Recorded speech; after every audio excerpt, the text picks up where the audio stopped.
레옹 베르뜨에게. 이 책을 어른에게 바친 데 대해 어린이 독자들에게 용서를 구한다. 내게는 그 이유가 있다. 내 인생에 가장 소중한 친구가 어른이어서이다. 그래도 그런 것이 그 사람은 어린이를 이해하고 사랑할 줄 알기 때문이기도 하다. 그러나 그는 프랑스에 살고 있는데 배고픔과 추위에 시달리고 있어 그에게는 따뜻한 위로가 절실하다. 그래도 이해가 안 된다면 이 책을 어린 시절 그에게 드리고 싶다. 어른도 한때 어린이였다. 이제 내 헌사를 고치려 한다. 어린 소년이었던 레옹 베르뜨에게.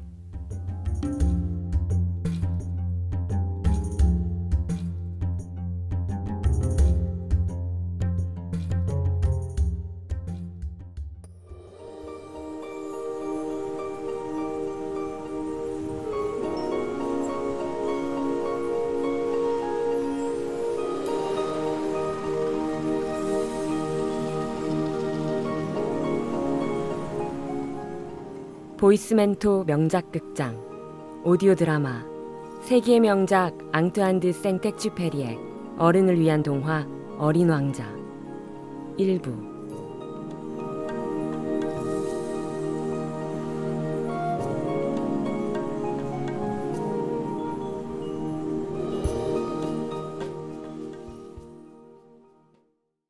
어린 시절 그린 그림.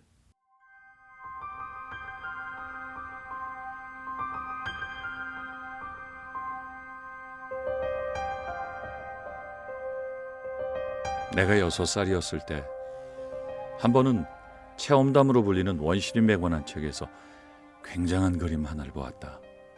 그것은 맹수를 삼키고 있는 보아뱀이었다. 그걸 보고 그린 그림이 여기에 있다. 그 책에는 보아뱀은 먹이를 씹지도 않고 통째로 삼킨다. 그러고 나서 그들은 더 이상 움직일 수 없어서 소화를 위해 6개월 동안 잠을 잔다라고 쓰여 있다. 난 그때 정글 모험에 대해 많이 생각했고 이번엔 내가 색연필로 내 첫 번째 그림을 그리는 데 성공했다. 내 첫 번째 그림이다. 난 내 걸작을 어른들에게 보여주며 내 그림이 혹시 그 어른들에게 두려움을 주는지를 물었다. 이거 제가 그린 건데요. 제 그림이 무섭나요? 모자가 왜 무섭다는 거지? 내 그림은 모자를 묘사한 게 아니었다. 그것은 코끼리를 소화시키는 보아뱀을 묘사한 것이었다. 난 그래서 어른들이 이해할 수 있도록 보아뱀의 안쪽을 그렸다. 그들에겐 항상 설명이 필요하다. 내 두 번째 그림이다. 어른들은 내가 안을 그린 것이든 밖을 그린 것이든 보아뱀 그림은 제쳐두고 이런 그림을 그리는 대신 영어, 수학, 역사 공부를 해야 돼. 그것이 내가 6살 나이에 화가라는 굉장한 직업을 포기하게 된 이유였다. 난 내 그림 1번과 2번의 실패로 낙심하게 됐던 것이다. 어른들은 결코 혼자서는 어떤 것도 이해하지 못하고 아이들은 언제나 어른들에게 설명하느라 애쓰고 있는 것이다. 그래서 난 다른 직업을 선택했고 비행기 조종을 배웠다. 난 세상 곳곳을 비행했다. 그리고 지리, 맞다. 그것은 나에게 정말 유용했다. 한눈에 난 중국과 애리조나를 구별할 수 있었다. 만약 밤에 길을 잃는다면 그것은 매우 쓸모 있었을 것이다. 인생을 살면서 난 진지한 사람들과 숱한 관계를 맺었다. 난 그 사람들을 가까이서 지켜봤다. 그러나 그것이 내 생각을 크게 변화시키진 못했다. 난 조금 현명해 보이는 이들을 만날 때마다 내가 항상 지니고 있던 내 첫 번째 그림을 보여주는 실험을 했다. 나는 그 사람이 정말 이해하는지 알고 싶었던 것이다. 그러나 언제나 그 사람은 대답했다. 그건 모자네. 그러면 난 그 사람과 보아뱀이나 원시림이나 또는 별에 관해 말하지 않았다. 난 내 자신을 그 사람 위에 맞추었던 것이다. 나는 그들에게 골프, 정치, 그리고 패션에 관해 말했다. 그러면 어른들은 지적인 사람을 알게 된 것에 대해 아주 만족해했다.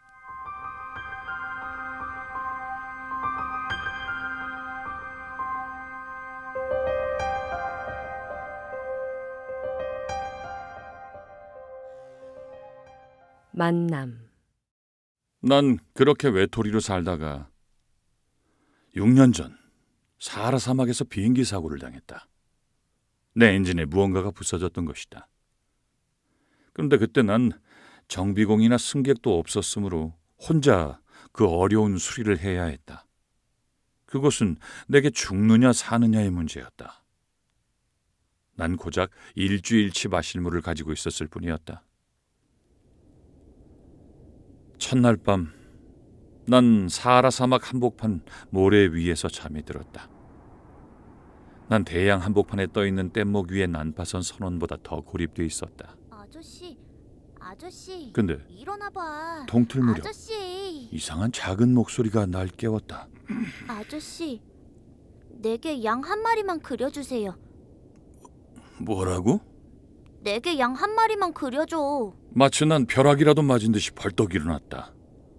난 내 눈을 문질렀다. 난 날 살피며 서 있는 자그마한 사람 한 명을 보았다. 이것이 훗날 내가 그를 그린 것 중에서 최고의 초상화다. 그러나 내 그림은 물론 실제 모델보다 덜 매혹적이다. 하지만 그건 내 잘못이 아니다. 난 어른들에 의해 화가라는 직업이 좌절된 6살 때 이후 보아뱀의 안과 밖을 제외하곤 어떤 것도 그리는 법을 배운 적이 없기 때문이다. 내게 양 한 마리만 그려줘. 난 너무 놀라 이 환영을 빤히 쳐다봤다. 잊어서는 안 될 것이, 난 사람이 사는 지역으로부터 수천 마일 떨어진 사막에 추락해 있는 것이다. 또한 이 자그마한 사람은 길을 잃은 것 같지도, 피곤해하는 것 같지도, 배가 고픈 것 같지도, 목이 마른 것 같지도, 두려워하는 것 같지도 않아 보였다. 그에겐 사막 한가운데서 길을 잃은 아이라고 할 만한 구석이 없었던 것이다.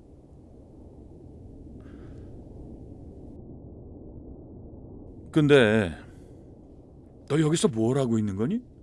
제발 내게 양 한 마리만 그려주세요. 난 그림을 잘 못 그리는데. 아무래도 상관없어요. 내게 양 한 마리만 그려줘. 난 양을 그려본 적이 없었으므로 그에게 내가 그릴 수 있었던 2개의 그림 가운데 하나를 그려주었다. 그것은 보아뱀의 바깥이었다. 그런데 난 그 어린 친구의 대답을 듣고 놀랐다. 아니, 난 보아뱀 안에 코끼리를 원한 게 아니야. 보아뱀은 너무 위험하고 코끼리는 너무 커. 내가 사는 곳은 모든 것이 작아. 내가 필요한 건 양이야. 내게 양 한 마리만 그려줘요. 자,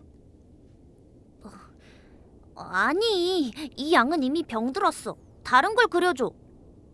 뭐라고?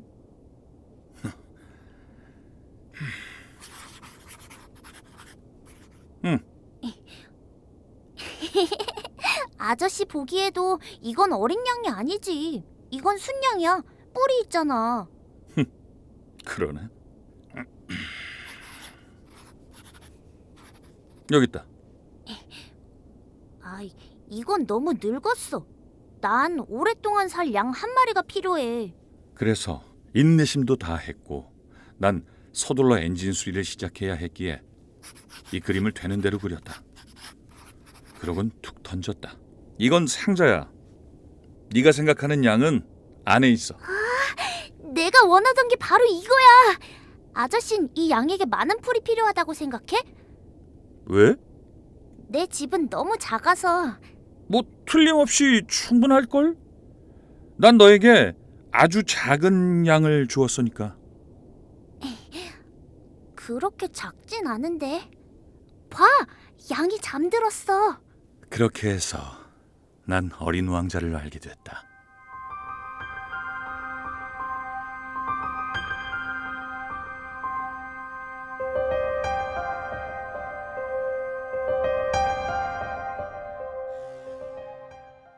별에서 오다. 어린 왕자가 어디서 왔는지를 알게 되기까지는 긴 시간이 걸렸다. 내게 그렇게 많은 질문을 했던 어린 왕자는 내 말은 듣지 않았다. 모든 것은 우연히 뱉어진 말들에 의해 아주 조금씩 내게 밝혀졌다. 예를 들면 그가 처음으로 내 비행기를 보고 물었다. 이 물건은 뭐야? 이건 그냥 물건이 아니야. 날아다녀. 이건 비행기야. 내 비행기지. 뭐라고? 아저씨가 하늘에서 떨어졌다고? 그래. 와, 그거 재밌다. 그러니까 아저씨도 하늘에서 왔다는 거네. 어느 별에서 온 거야? 그럼 넌 다른 별에서 왔니? 사실 이거 비행기? 이걸 타고는 아저씨는 아주 먼 곳에서 올 순 없었을 텐데. 그리고 어린 왕자는 오랫동안 상념에 잠겨 있었다. 여러분은 이 반쯤은 믿을 수 없는 다른 별들에 의해 불러일으켜진 내 호기심이 어떠했는지를 상상할 수 있을 것이다. 그래서 난 더 많은 정보를 알아내기 위해 노력했다. 내 어린 친구, 넌 어디서 왔니? 네가 사는 곳은 어디니? 내 양을 어디로 데려가려는 거니? 아저씨가 내게 준 상자가 아주 좋은 점은 밤엔 집으로 쓸 수 있다는 거야. 물론이지. 네가 좋다면 온종일 양을 붙잡아 매둘 줄도 줄 수 있어. 그리고 말뚝도. 붙잡아 매둔다고? 무슨 기괴한 생각이야? 그렇지만 만약 네가 양을 붙잡아 매두지 않으면 양은 어디로든 달아날 테고 잃어버리게 될 텐데. 아저씨는 양이 어디로 갈 거라고 생각해? 어디든지. 앞으로 곧장. 그건 문제가 안 돼. 내가 사는 곳은 아주 작거든. 앞으로 곧장 간다 해도 그렇게 멀리 갈 순 없어.